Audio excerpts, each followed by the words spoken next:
एकूणच नवी मुंबई महापालिका 95 ते 2020 पर्यंत यावेळेला सुद्धा नवी मुंबई महापालिका भाजपची येणार, भाजपचं येणार महापौर.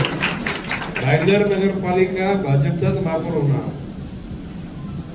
आता ठाणे कल्याणमध्ये चुरस आहे, परंतु मी तुम्हाला सांगतो, तुम्ही इथे रिझल्ट दिला ना बदलापूर आणि अंबरनाथला की कल्याणमध्ये साफसफाई होत नाही, ठाण्यात सुद्धा साफसफाई असण्यासाठी करायला लागतं. मनात असणं ते नुसतं मनात ठेवून जमत नाही, त्याच्यासाठी प्रयत्नाची पराकाष्ठा करावी. मगाशी नाना सुरेश सांगितल्याप्रमाणे कुठलीही कमतरता तिथे राहता का.